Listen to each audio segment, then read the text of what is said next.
Funding for the Hinckley Report is made possible in part by Merit Medical and by contributions to PBS Utah from viewers like you. Thank you. On this episode of the Hinckley Report, a major decision from the bench comes down on Utah's voucher program. Supporters and opponents of the union referendum watch closely as signatures are verified. And as Season 9 comes to a close, our expert panel weighs in on what the major stories of the summer will be.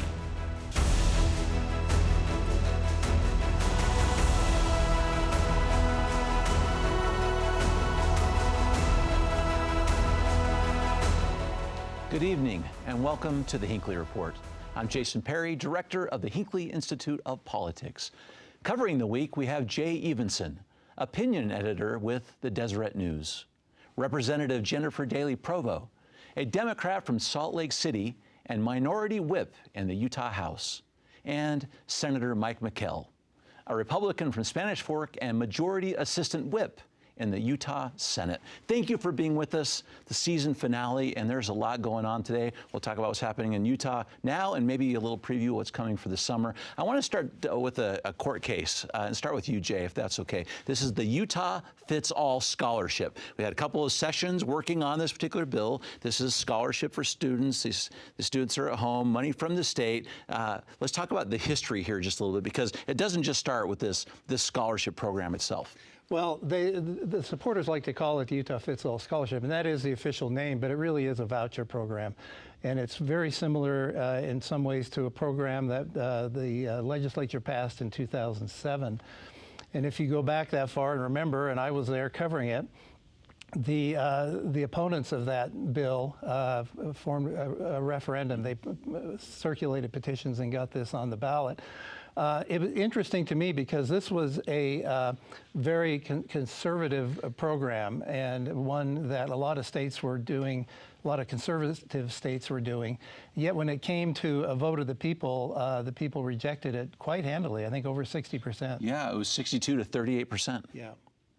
And so when this idea came up a couple of years ago, I asked Senate President Stuart Adams, do you think if we held a referendum today that it would be a different result? And he said, yes, he did. And I think what they're counting on is that people during the pandemic were not happy with how public education was, conducted itself and operated during that time. I don't know if it's true that people would change in their vote today, but that's what supporters of this bill believe. Let's break down a couple of these differences a little bit. Representative, let's talk about the ruling on this Utah Fits All Scholarship, and then we'll get back into this voucher program from 2007. So the judge, this is Laura Scott, said essentially the argument was that the educational program was not free nor open to all as the Constitution requires for income tax. That's the idea. Income tax is earmarked for education, and the argument, at least from this group, is that that violated that provision. Right, and the group that you're referencing, of course, is UEA, who filed the lawsuit alleging or stating that the Fits All Scholarship or the voucher program is unconstitutional. And I know that there is a lot of discord about the arguments for her decision on that, but I think that it is. You could say unequivocally that this program does not create any kind of equitable situation for students, because I think that a lot of people would be really enraged if they knew in reality that vouchers are $8,000 per student. That's almost twice what we pay per pupil in the public education system. And so to argue that this is creating an equitable playing field or equitable access for all students is a fallacy, and that is unconstitutional. You cannot give preferential treatment to some students over others, particularly when they are saying, we feel like we can circumvent the program that the state is constitutionally required to fund. And so I think that being able to draw that parallel and recognize that not only are you providing more resources for some students over others, that those who do attend school in the public school system, because the more students you have, the more you have economies of scale in spreading out some of those fixed costs like buildings and teachers and administrators. If you have fewer students who are funded at lower rates, then the actual quality of education continues to diminish, particularly when the legislature continues to pour more money into the voucher program. Senator, give us a comment on that as a senator, but also as an attorney, as you look at this particular program itself, because even though ruled unconstitutional, it was still allowed to continue while it's under review. Yeah, well, and I think it's interesting that she's allowing it to continue while it's under review. I think her opinion is interesting as an attorney. I think I'm concerned with the opinion. It'll be interesting to see where it goes. The idea that these aren't education expenses, I think, is unique, and I understand her argument in the opinion. I don't agree with her opinion. I don't agree with her findings in this case. I think these are clearly educational expenses, and just kind of back to what Jay said. I think it's changed since COVID, and I think there are strong arguments for different needs in the public. I think those needs are different today than they have been in the past, and I think we're trying to meet those needs. And ultimately, it'll be interesting to follow this case, see what happens. I think it will be appealed. I predict that it'll be overturned. I could be wrong on that, but I think her analysis is flawed in that regard. Okay. Go, Jay. Interesting point. It's a very popular program. There are about 20,000 applicants for this, and also, it's tied into a teacher raise, which could be bottled up if this is found unconstitutional. Absolutely right.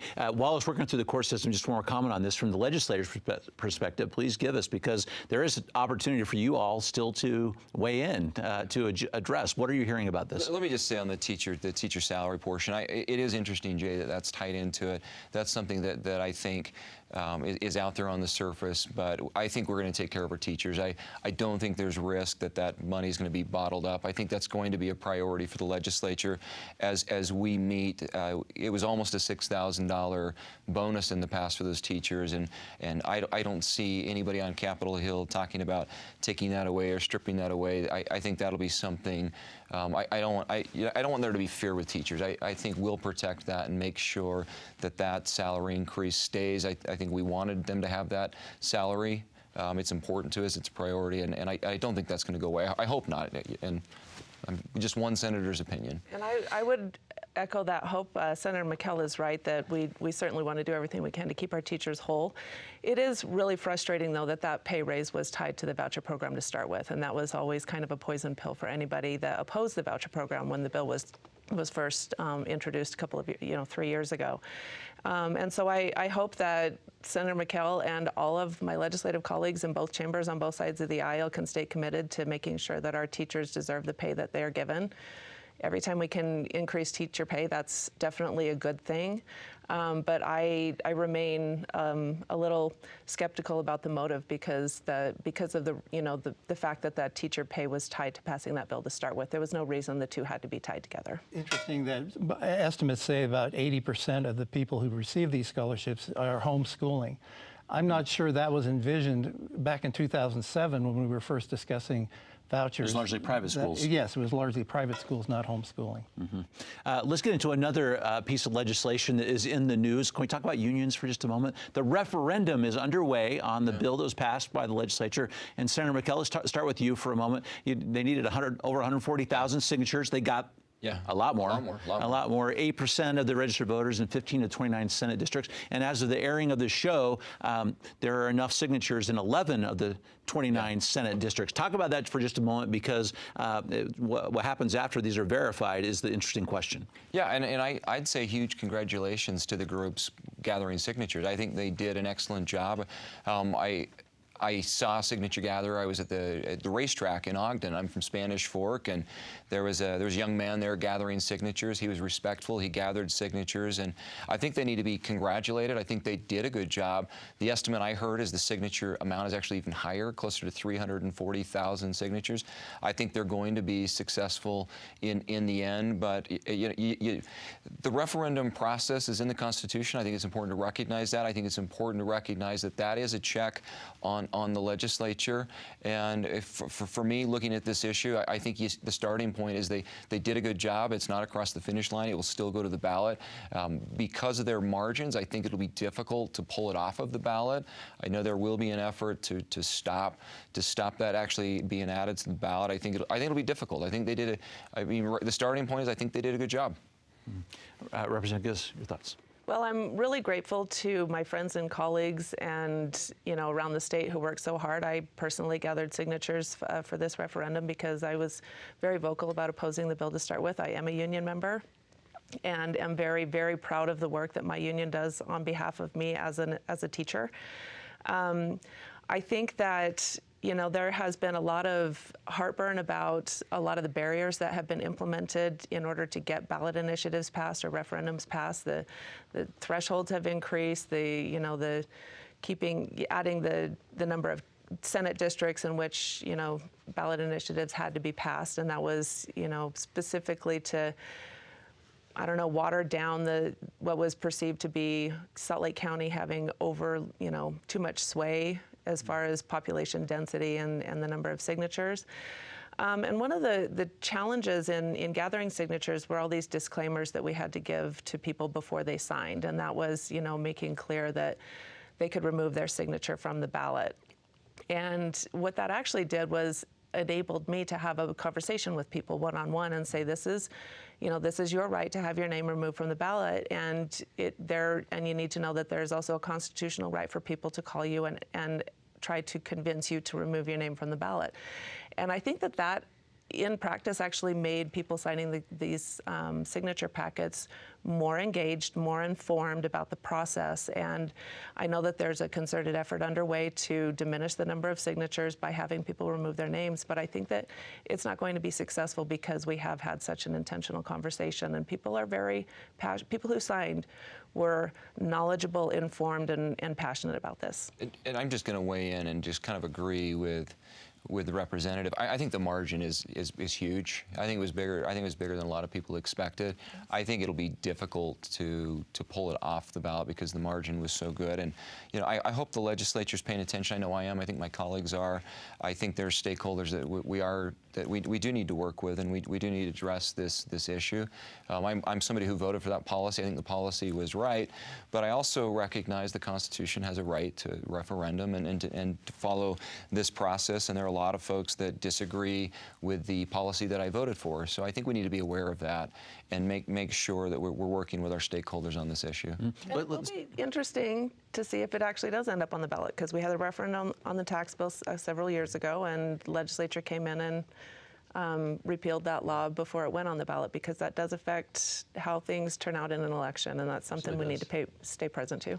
We did some polling in partnership with the Hinckley Institute. Deseret News did, yes. Yes, Deseret News did, on this issue, and found that 38% of the people oppose the bill, 34% support it, and there's the rest of them are undecided. Yeah. So if you're trying to project if it gets on the ballot whether it will pass, I think it's going to be very close. What do you make of that? Because a lot of signatures here from people who are close to this issue, but that when we polled on it, it's just interesting that there wasn't a huge disparity between the do you support or don't support. Yeah, it's really remarkable in 30 days to collect over 320,000 signatures. I mean, that's incredible.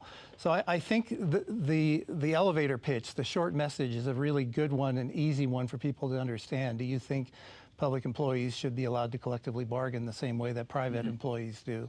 But when it comes down, there's a lot of advertising now from Americans for Prosperity against that idea. And so I think people are a little bit more serious when they go into when they mark their ballots than they are when they're signing a petition in a grocery store parking lot. That's the only thing I can think of. Mm-hmm. Hey, Senator, to Representative's comment, I was curious about, is this a campaign issue? Is this something that people are thinking about when they're voting next time? Not just about this issue, but about the people and how they voted on it. Let me jump in on that. I mean, it certainly could be a campaign issue, but one thing we know, I studied political science, I know most of us here have studied political science, the party of the president typically gets hit a little harder during midterms. And 2026, I think it's fair to say, if you just look at history itself and you look at politics in general, the party of the sitting president usually takes a hit, and you'll see that in some of the congressional races. I think this is going to add to that issue. But kind of to Jay's point and some of that polling, I don't think it's clear where the public is at. I think it's split. I don't think overall this will be the big campaign issue. I do think in 2026, you know, I don't want to change the subject because I think this is important, but I think we're going to look at the economy. I think we're going to look at the stock market. I think we're going to look at the impact of tariffs, and unless we can change the dialogue, it could be a difficult re-election cycle, at least for congressional members in the Republican Party. 26 will be a referendum on Donald Trump and on his first term. It'll be the last election where he's really an issue. When you talk about referendums and initiatives and their effect on the elections, everyone looks at 2018, and there were some coattails there. That was the marijuana issue, which got a lot of people out to the ballot who are out to the voting who normally wouldn't do that. I don't know that this has the same effect on people as that issue did. As we get to these hard issues, a little bit about this process is who's leading the parties. I want to talk about that just for a moment, because the Democrats, the Republicans, and also our independent groups right now are talking about who's going to lead them. Let's talk about that for just a moment. On the Democrat side, we've got several people, including former Representative Brian King, running for party chair of the Democrats. For the state party, that's correct. Party. And I think it's broadly understood that former Representative King has the largest name recognition in the party. He's working hard. He certainly understands, having served in the legislature for, I think, 16 years, certainly understands the minutia of, speaking to people about the party platform. And, as the Democratic Party in Utah is a super minority, there are a lot of conversations to have with people about not, voting straight party ticket, or to look at, candidates based on merit and not necessarily the letter that's after their name. And that's a conversation that we need to have. And we also need to be aware that as somebody who's seeking election to lead the party this year, that's going into it. It seems like it's far away, but redistricting is just a handful of years away, and that's a huge role that a party chair coming in right now will need to start preparing for. The Republican side, Rob Axsom running for re-election, and Phil Lyman running for the party chair also.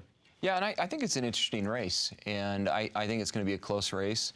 I look at the I've been pretty critical of Phil Lyman out in the public, but I will say that Phil ran a very successful campaign. He ran a campaign that was better than I would have expected. I think logistics and on the ground, I think he did a pretty good job. I think it's going to be a closer race than people expect. I think the last couple of years, there's been a lot of contention in the Republican Party, and I think that's been a difficult task for Rob Axsom as the chair to deal with that. I think we had a lot of struggles during our caucuses. I think the presidential preference vote was 9% turnout. I think that was difficult.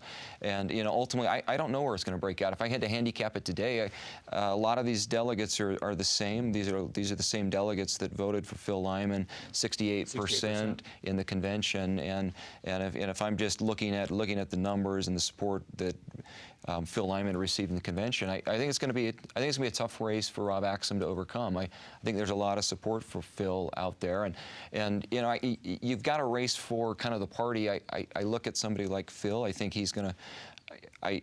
As a Republican, I hope that we can be a big tent. I hope we can draw a lot of folks in. I think he's going to campaign to an isolated wing of the party, to a smaller wing of the party, and ultimately, I think having more Republicans involved is better. But I think it's going to be an interesting race. Mm-hmm. As a student of political science, too, Jay, it's interesting because some of these issues that are sort of within the Republican Party, including something like SB 54, yes. That may be a prime issue again. Well, and Phil Lyman's been very outspoken about wanting to get rid of this. SB 54 is the two-track system of getting on the ballot, so you can win through the delegate vote at the convention, or you can get enough signatures on a petition to get on the ballot. And a lot of party faithful and people who really strongly believe in the caucus convention system do not like this idea of getting on through a petition. But that came about as a compromise several years ago because of an effort called Count My Vote, which tried to get an initiative on the ballot and looked as if they were going to be successful in order to just do away with the caucus convention system. So if Phil Lyman gets his way, it'll be interesting to see if that effort starts anew and changes things drastically. One more thing on this, too, because the Utah United Party and the Forward parties, Representative, we can talk about this for just a moment, because these two groups are going to be merging, and Michelle Quist is looking like she is likely to be the head of that third party. Well, I think it's really interesting, and I think it's really also indicative of the fact that in the last decade, people are increasingly feeling disenfranchised from their party as rhetoric reaches levels that we've not seen in our lifetimes. There will always be people who don't feel like they align with one party or another. And the sentiment that if you were to vote for a third party, that you're wasting your vote. And I think that the goal of Michelle Quist and all of the the folks that really just want to establish a different option, that's a conversation that they're going to have to work hard to overcome. While I think that they want to just offer candidates who are more moderate, and I certainly applaud that. I wish we had a lot more moderate people in government. Overcoming that sentiment that if you don't vote for a Democrat or a Republican, that your vote is wasted is going to be, I think, is going to have to be central to their platform and their work. Okay. Got to start winning some races, though. If they did, it'd be very interesting to see how that changes. And that's what I was going to say to Jay's point. They've got to win races. I know this last election cycle, there was a lot of talk about these polls where they were going to beat Todd Weiler, Senator Weiler. They were going to beat Senator Harper, and they weren't even close. And we've seen this effort before. I remember Senator Bennett's son got really involved, and these efforts in the past, they've mostly fizzled out. And I completely agree with Jay. To really be relevant, they're going to have to win some races, and they haven't shown an ability to do that thus far. Let's get into some other interesting polling questions. We'll start with you on this one because we did this poll with the Deseret News. Let's talk about Canada and Greenland for a minute, okay? Yes. So this really, we're going to talk about it. The results were interesting. Do Utahns support or oppose Canada becoming the 51st state? Wow, 68% oppose, 32% support. Yeah, and Jay? it's interesting because you break that down by party, and it's over 50% of Republicans as well who oppose that. So it's interesting. And then we asked another question about whether we should pressure Canada, and it was I think it was an even higher percentage that opposed that. So it was interesting. So Senator, talk about this for a second. It was 68% said it would create unnecessary pressure on Canada. 84% said, this is just of Utahns, the U.S. should not apply pressure on Canada to become a state. It seems like Utahns pretty good on this one. Let me just tell you, that 68% that oppose, I am firmly in that. I'm firmly in that camp. Canada is an incredible ally to the United States, and we need to treat them with respect, and we need to treat them as if they are an ally. I'm certainly in that number, and I think this is just an issue that's unnecessary. I think it's an unnecessary distraction right now, and we need to find ways to make North America the strongest, the strongest spot on the globe. And I think working with Mexico, working with Canada is something we should be doing. So just chalk me up for a firm member of that 68%. Okay. Well, is it the same thing on Greenland? Because it was 42% support, 58% opposed becoming a territory of the U.S. Just quickly on this one. Yeah, I think that this is such an interesting distraction from really important things that we need to deal with in the world, and I still can't really understand why we're having this conversation. I've been to Iceland, I've never been to Greenland, but I've read about Greenland, and I don't know that would necessarily be in our best economic interest. But yeah, I just can't help but feel like it's probably a distraction from other things. We'll leave that one for now then. Because I do want to get to something that's going to come up this summer with a lot of history, and it's going to become controversial yet again. I want to talk about public lands, Jay. Yeah. Will you give us a little bit of a primer of what might be coming? Because the Trump administration is considering shrinking 6 national monuments, and once again we're talking about Bears Ears and Grand Staircase Escalante. We're going to hear a lot about that this summer. Talk about it, please. Yes, and this is kind of becoming a yo-yo sort of thing. The Trump administration shrunk those monuments in Trump's first term. President Biden came in and he expanded them again, and now President Trump is talking about making them smaller. all this to me says we need to change the way we do this. And this goes back to the Antiquities Act of 1906, when Theodore Roosevelt was president. And there was a problem of people stealing artifacts from ancient Native American sites and that type of thing. So the act gives the president the power to create a monument without needing Congress to agree. And that has worked more or less for over 100 years, but I think now we're seeing how that can be taken advantage of. And there are some efforts in Congress to say, if the president makes that kind of a declaration, Congress has to act within a certain amount of time to ratify that. Otherwise, it will go away. And I think you're going to see more momentum for that type of thing. We just can't keep expanding and contracting our national monuments.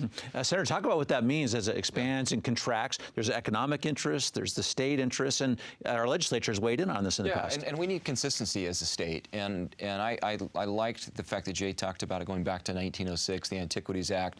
I think it's important to recognize why we have the Antiquities Act, and it was to protect antiquities. And I think there have been some pretty obvious abuses of the Antiquities Act for political purposes. I remember when the Grand Staircase was designated, a candidate for president who is an incumbent dedicated that monument from the Grand Canyon on the opposite side in Arizona to gain support in Arizona. It was inappropriate, but we need consistency not only for local communities, state, but industry. We have resources that we need. There are resources that we need to extract here in the United States of America. We can't rely on all these foreign countries to bring in those resources. I think it's a national security issue. So it needs to be resolved. And unfortunately, when you meet with folks in Congress on the East Coast, I don't think they realize the gravity of the issue. And I appreciate our congressional delegation. They constantly talk about it.